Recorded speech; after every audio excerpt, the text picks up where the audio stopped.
Peace to the gods, peace to the earth. Y'all climb on in, family. How y'all feeling? How y'all doing on this Thursday night, on Thursday night? If you get into Greek mythology, y'all climb on in the building. Blessings to y'all. Blessings to everybody that's climbing in. Let me make sure that I'm live. Y'all see what we talking about too.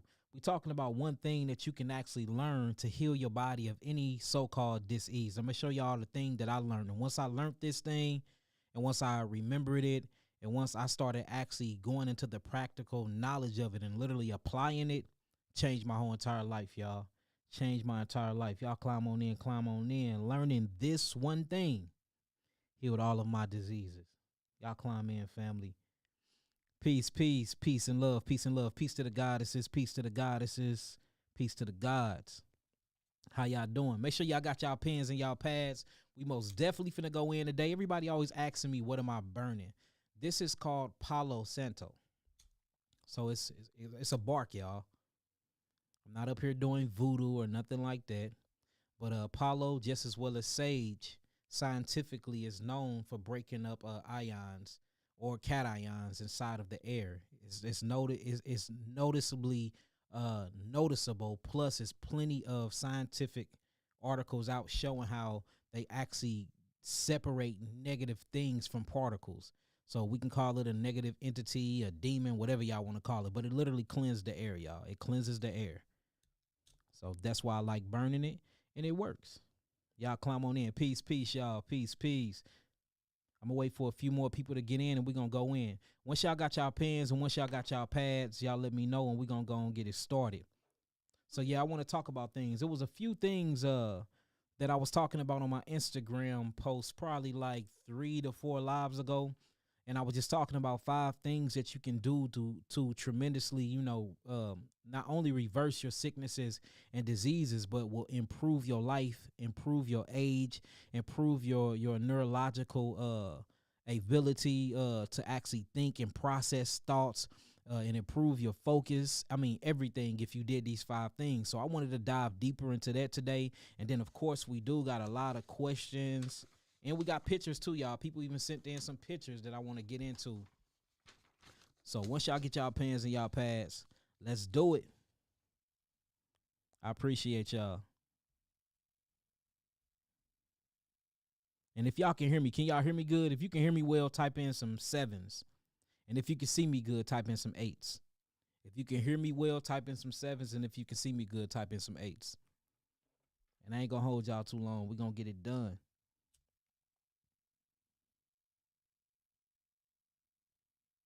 Okay. All right, I just need 8s and we're going to start.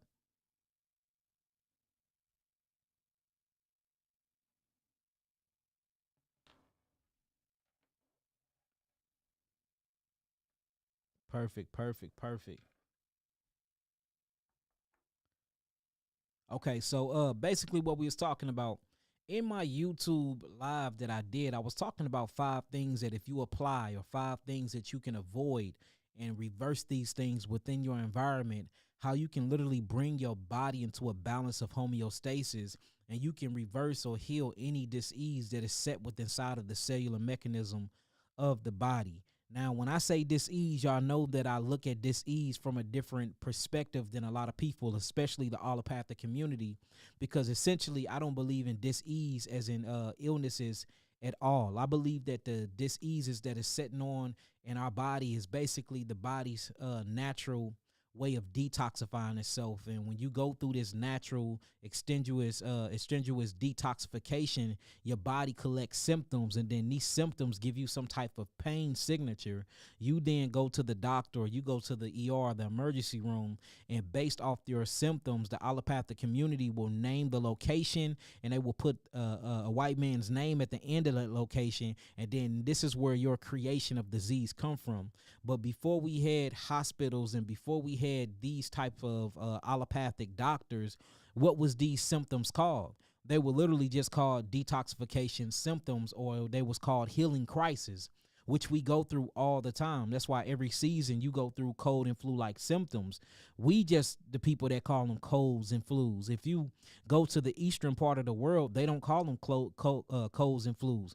they say that the body is cleansing itself. They say that the body is going through a ritualistic cleanse, or the body is going through its natural processes of getting rid of natural toxemia and things from the environment. So when I say diseases, I'm literally talking about the corruption or the obstruction of flowing of energy throughout the body. All right. So now remember these 5 things I was talking about. The first one was avoid anti-nutrient foods. That was the first one, because anti-nutrient foods, your food, if you look at the food and you break down what food is supposed to be not only energy for the body, but food is part of your building blocks as well. That's why you eat foods that have amino acids in them, because we need amino acids to not only build up our DNA structure, but we need it for RNA too. And what RNA does is basically it takes a photographic picture of DNA and it bursts a new cell into the ribosome. Sometimes these cells is a node cell. Sometimes these cells is a 4-muscle cell. Sometimes these cells is a epidermis cell for your skin, a neurological brain cell. But we need amino acids to synthesize into DNA. DNA then actually takes a picture of itself called RNA, and RNA give birth to a new cell by way of ribosomes. So you can't even create a new cell without your nutrients. And one of these nutrients that I'm talking about is simple amino acid structures. Another nutrients I'm talking about is minerals, or vital minerals, or mineralization. We need minerals because minerals actually act as a glue to keep these amino acids stuck together. So especially like zinc and like copper and like selenium, these things literally act as the fingers that holds the DNA together for you can create a healthy cell, for you can have trillions of cells, for you can have a human body, for you can experience reality in. You can't get none of these things if you don't have any minerals in your food. You can't get any proteins or what we would call simple amino acid structures, because a protein is a complex amino acid structures if you don't have any amino acids in your food. So the first thing I learned is to avoid anti-nutrient foods and to actually accept and allow, and I wouldn't even say accept and allow, I would say to graciously welcome nutrient-dense foods into my diet. So I noticed, y'all got to understand, I'm coming from a point where I had diabetes. I only did not have diabetes. I had heart disease. I had scar tissue on my heart. My kidneys was failing. I had high blood pressure because of my kidneys was failing. I was on all types of blood pressure medication. Y'all talking about me, and look where I'm at now, healing thousands and thousands of people. I had dark spots under my eyes. I literally had light spots all over my face. My toenails was the color of this mic, y'all. That's how black my toes was, because I had so much fungus into my blood, and not only in my blood, it started to come out of my skin. And I'm not lying, y'all. Y'all can go back and look at pictures of me from over 12 years ago where I was fat, 210, all the way up to between 210 and 250 pounds, going back and forth because my thyroid wasn't even working properly. So you talking about a person that was really, really sick, a person that was taking medication and have healed himself by taking these 5 things, or learning this one thing, which is my environment, and changing up the way that I interacted with my environment and healing myself of all of these so-called diseases. And now I'm to the point where me and my team, by the grace of the creator, we're healing thousands and thousands of people. So, I think that y'all should probably listen to me. So the first thing I did was I made sure that my food was nutrient dense. I stayed away from all anti-nutrient foods. Well, the thing is about today, we have so many GMO foods. Not only is our food genetically modified, but our foods have herbicides sprayed on them, insecticides sprayed on them, pesticides sprayed on them. And the reason why they spraying all these things on them, because they want to yield high lucrative money from the profits of these foods. And if you got bugs and insects and pests eating them, then it's going to cut their pockets short. So what they have done is they have went into laboratories and basically used chemicals for weaponized war. And this stuff was accepted by our government for them to bring these things back to the United States, tweak the agents and the chemicals in these things even more. And now they're allowed to spray them on all of the crops that we buy and we eat that we call food. The moment that you start doing things like this, you change the molecular structure of the food, or they'll literally go and start messing with the DNA of the food, where they would gene splice the food to breed out certain types of growth in them. them to make them grow faster, or they will put weather resistant crops into another crop. That way, if it rains or if it floods, the crops can still survive itself. But you never ask yourself, if you mess with the genes and if you split up the genes, or you tinker with the DNA in the food, and we're bio living entities, when we eat these foods and these foods break down to try to assimilate with our bodies, then these things potentially does the same things to our cells and our DNA. So we have to get away from the GMO food. And so I suggest y'all to buy organic as possible. But even when you get into organic, the world is so messed up now, and then the lobbyists and the way the government work, you literally can buy organic food, and based off of the definition of organic, your food can still be harmful to you, because it's called lying labeling laws. So, our organic mean is that they didn't spray herbicides, insecticides, and pesticides on them. But what about the ritualistic factors? What about the chemtrails that sprayed over the food? See, all of this don't even take part of if the food is organic or not. Long as you're not spraying herbicides on the food, you can call your food organic. Or if you're growing your food in a original habitat, no matter what it's subjected to, you still can call the food organic. So, the first part of me healing, I had to truly understand that, my food and body relationship, I needed to, and when you're in a relationship, you get to know somebody. You get to know their family, their mother, their father. Before you marry a woman or before you marry a man, y'all get to know everything about each other. And we have this sick, narcissistic relationship with our food where we think we know it all. We're not trying to get to know the food. We don't care who the food slept with. We don't care who the mother and the daddy of this food was. The mother and daddy could be crackheads. We don't care. The mother and daddy could have some type of psychosis going on. They can have some type of psychological inflammation going on where they're schizophrenic, but we don't get to know these things because we don't get to know our food. The same way that men have been conditioned to look at women.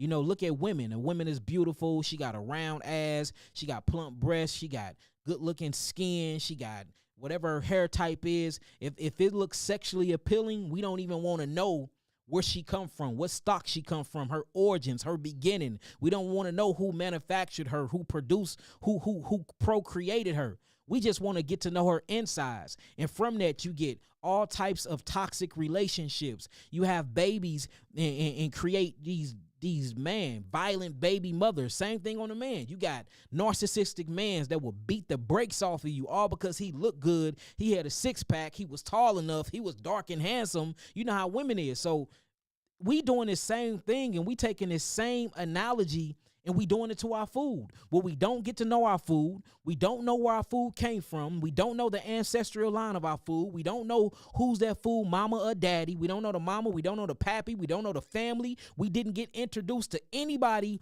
that can tell us about the origin or the characteristics of these foods. But yet, since it's being promoted to us on the televisions or the televisions or the teller of visions, and through these subliminal programmings, through the radio programs and things like that, we find a sexual appeal or a sexual dopamine receptor attraction to the food, so we eat it. This is sexual, by the way.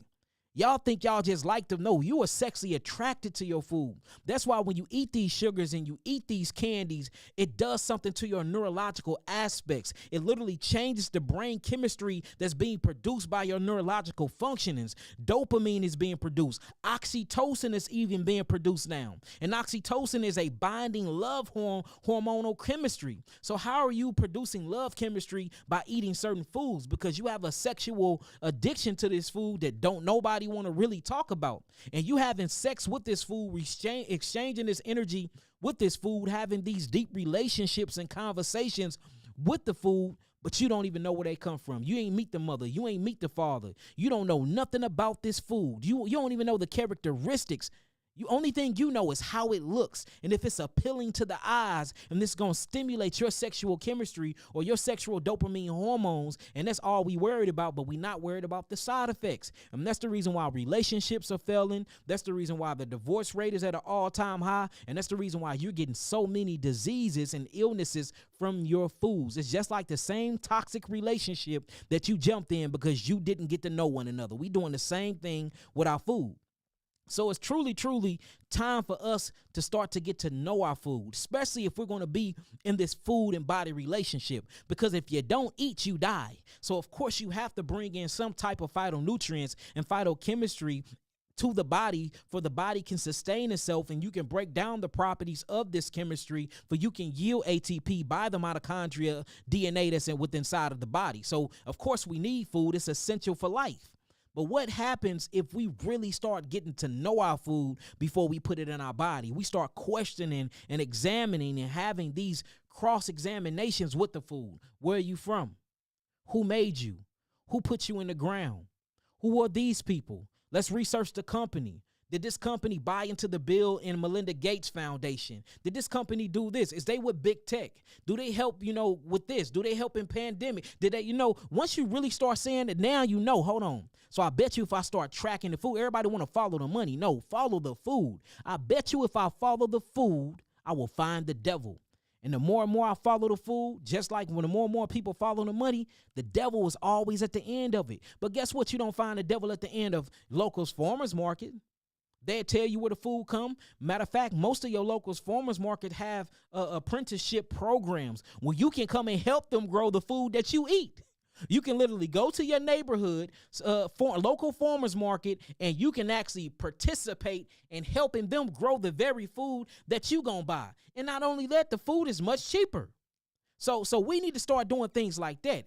If we not gonna grow our own food, let's get to know the people that's growing our food. And then if we get to know the people that's growing our food, we know the mother and father of these plants, where they come from. If it's a Caryopsis, it's a Achene, if it's any type of legumes, if it's this, is this, that, then we can start having a conscious decision, at least to say, well, even though I know that this came from a rotten tree, I'm going to eat it anyway. I will feel comfortable knowing it came from a rotten tree and still eating it than eating it and not knowing and dying and don't even know where my disease is coming from. So if you still going to choose to make a poor decision to eat bad food or to eat food that don't have any nutrients in it, at least know where it's coming from.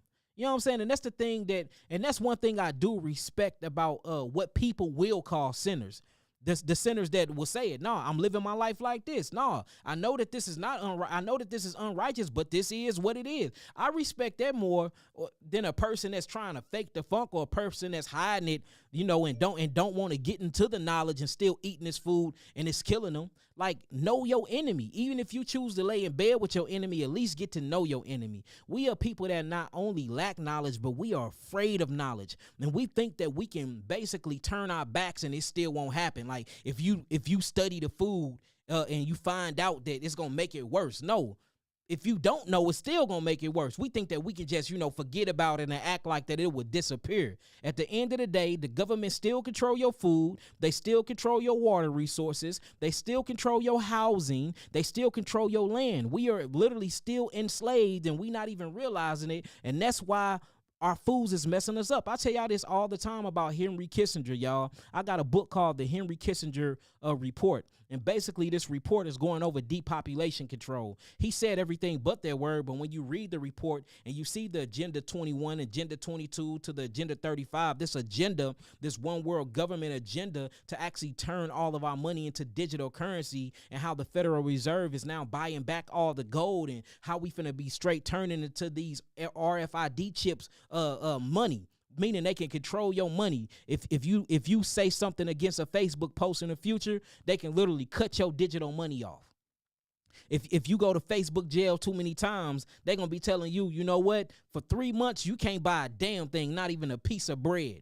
You see what I'm saying? If you don't report and do this and do that, man, it's finna get so crazy out here, y'all. That's why we have to start building our own society and building our own environment and growing our own food. If you growing your own food, you got your own seeds. Can't nobody tell you a damn thing or how to speak out, or how to stand up for your God-given rights, or how to make conscious decisions when God gave you a percentage of consciousness. You see that? So I see where this world is going, and I know y'all see where this world going too, family. I know y'all see where it's going, but it's like we are purposely being oblivious to the fact of what's going on. The best thing you can do is control your food. The best thing you can do is control your water. The best thing you can do is control your environment. Buy land, buy houses, get solar panels for you don't have to rely on their electricity. It's time to start thinking like a doomsday prepper, because doomsday is fucking here. I mean, let's just keep it real. Imagine that. Imagine you going on YouTube and making a video like this, and they cut your video off, and then they send a message to your cellular phone and telling you that they stopping your digital currency for 3 months. Damn, how my family gonna eat? You stopping my digital currency. And that's the and these little currencies, this digital marker, this US digital dollar literally got tracking devices in it. I mean, there's some crazy stuff going on. That's why y'all need to get off the TVs and get out of the damn clubs and put the bottle down and put the blunts down and start paying attention, y'all. It is going down. The stuff that they coming up with and how the technology is advancing itself and how AI is becoming a sentient being, it's some of the most, I don't want to call it scary because I knew it was coming, but it's scary it's more scary in a laughter way. Like, damn, this is some sinister shit that don't nobody know about because you all caught up in the propaganda. You caught up. So the first thing is truly start growing your own food. Kawhi bought some dope stuff. She just be buying shit. But she buys stuff that really, really means something. It brings longevity to the household. But Kawhi bought these towers, these amazing towers, y'all, that's in my basement right now. And they hook up to artificial lights, to fan blowers and everything. And the food, all you do is drop the seeds, put the soil around it, and the shit grows itself. Tomatoes, bok choy, romaine lettuce, kale. And I mean, it's beautiful. And then it's these little greenhouses things where you can cultivate the soil at. This is in the basement, away from the sun, but you still growing food. So we have to start thinking like that. Damn, what happened if Bill Gates become successful into blotting out our sun? We still need to grow our food. So we're going to have to start getting into things like that. And I'm just saying, it's time for y'all to start thinking extreme, because the more extreme we think, the more we able to prep and prepare for ourselves. And like I was telling y'all last time, it's nothing to grow a tomato. It's nothing to grow romaine. You can literally cut off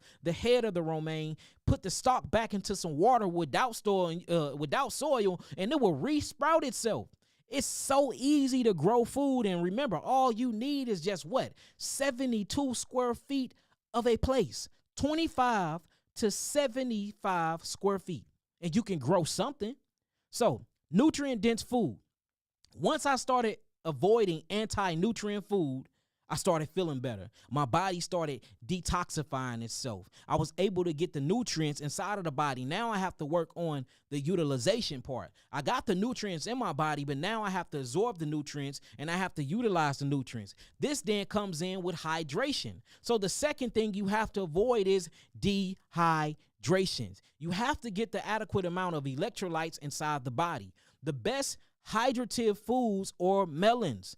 Eat melons, or juice your melons, or coconut water. Coconut water is amazing, but everybody don't have access to coconut water, and I understand that. So if you don't have access to coconut water, which I didn't have access to coconut water today, nor did I didn't get the juice today. I'm going out of town tomorrow, so I've been super busy. So I do have backup H2O. This is backup H2O right here. Backup. Don't drink it often at all, but guess what? I got it, so I get some type of electrolytes in me. You see that? So everybody that's on here saying that I just be knocking water and no, I don't. I knock water that don't have any type of substance to it. I knock water that is H2O but lacking minerals, that's lacking mineralization, lacking electrolytes, lacking everything that we need that's essential to the body for us to call it hydration. Because hydration means that you have the proper balance of minerals and electrolytes in the body. You can drink water all day. If the water don't have minerals and electrolytes, then you're dehydrating the body. So 99.9% of my consumption is juices and coconut water. But if coconut water, I don't live in the tropics. I don't have a coconut tree growing in my backyard. We literally done bought them out of all the coconut water. Then I've been silently promoting, Harmless Harvest coconut water. So y'all asses been buying it all up for me because I decided to promote it. So y'all buying it up for me. Then I'm on the go, so we can't juice all the time. We traveling doing it. So I do have backups. But guess what? My backup ain't finna be no tap water. My backup ain't gonna be no distilled water. My backup is gonna be naturally spring water that rolled against that rock creek or that spring bed that broke up that rock and picked up some of those minerals, converted them minerals to cations and anions that we call electrolytes. And then when I drink that, it brings on a hydrative factor because I have the adequate amount of electrolytes and minerals in my body. So hydration equal mineralization. Y'all type that into me. Hydration equal mineralization.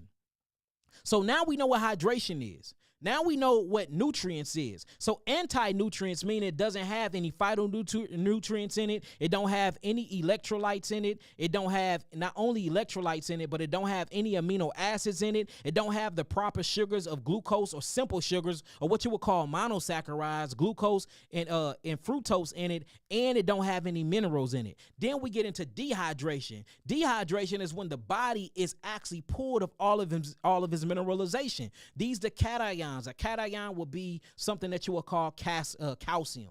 You know what I'm saying? Calcium is a cation because they have a plus on it.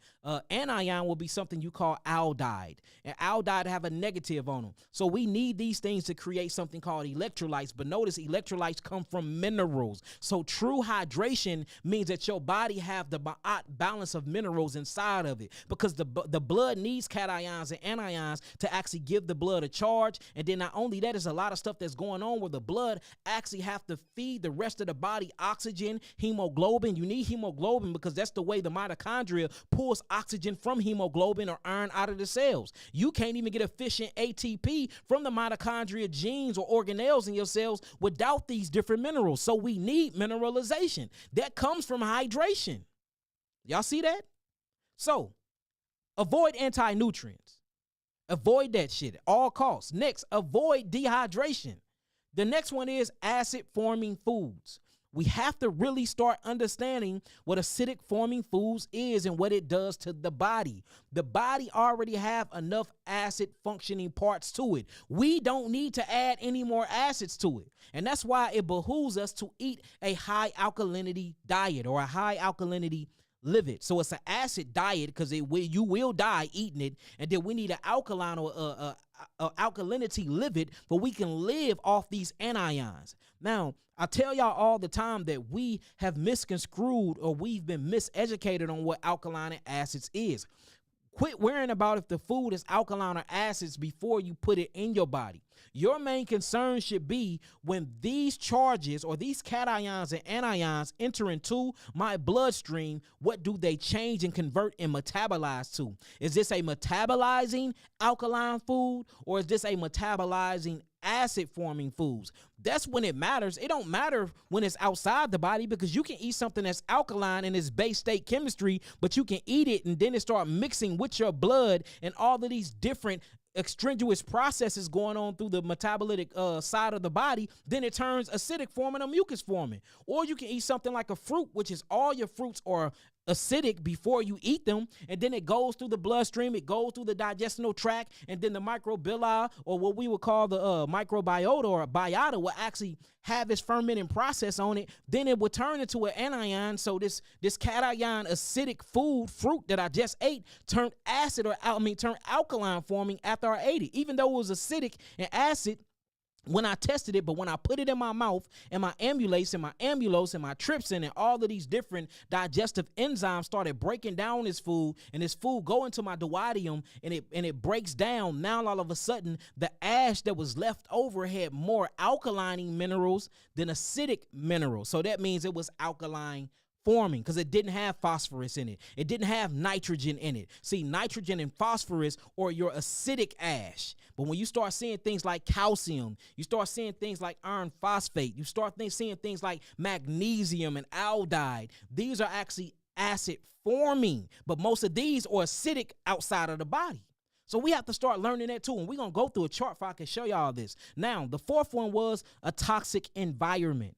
And this is what I really needed to learn because I changed my diet to a livid. I had changed my dehydration to hydration. I mean, I was hydrating myself so much, I started even getting anemia. And this is before I started getting into the juices. I was just drinking gallons and gallons of spring water, and I didn't know why I kept feeling dehydrated or why I started feeling my legs fill up with fluids and stuff. Then I learned about juicing, and I'm talking about this was years and years, more than a decade ago, y'all. Then I started drinking juices, and I noticed my swelling went down. I lost all of that weight, and I didn't feel thirsty anymore. That's when I really clicked in. Damn.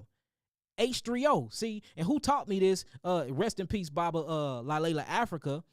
Dr. Africa is who taught me juicing more than water, but he always called it H3O. So when I started really studying, I'm like, no, the body turns this stuff into H3O, but it's really H3O2 chemistry. And that's where y'all see this big explosive juice thing come from me at, and why everybody's talking about H3O and everybody's juicing now, because once I realized what it was, I'm like, I have to tell the world about it. I got to tell the world about Albert Pops. I got to tell the world about all these different biochemists and scientists coming forth with this information that no one seems to be talking about. Now the whole world screaming H3O2.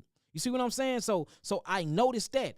Then I had to notice the environment. So I was getting my right nutrients. I was getting the hydration in. I was eating alkaline forming food, but I still was sick. At this time, I was losing a lot of weight, but I noticed that my glucose levels were still high. I still was nauseated. There was still a lot of stuff going on. I still was having heart pains, heart palpitations. My thyroid was still jacked up because I was having hot sweats and all of that. So I'm like, dang, I've been on this for 40 days, but I'm still going through it. And some said, check your environment. I was still in an environment where I was listening to negative conversations. I was dealing with a Hebrew community at the time that was super, the most negative Negroes I know. Everything was negative. Everything was talking about somebody business or talking about something. So I was a surround, and it was toxic. All we did was drink, and then I stopped drinking. They still drinking, smoking, everything. So I still was around a toxic environment, even though I was low-key healing myself and fasting. You see that? And I'm listening to all these negative thoughts, and I'm listening to people saying that they righteous,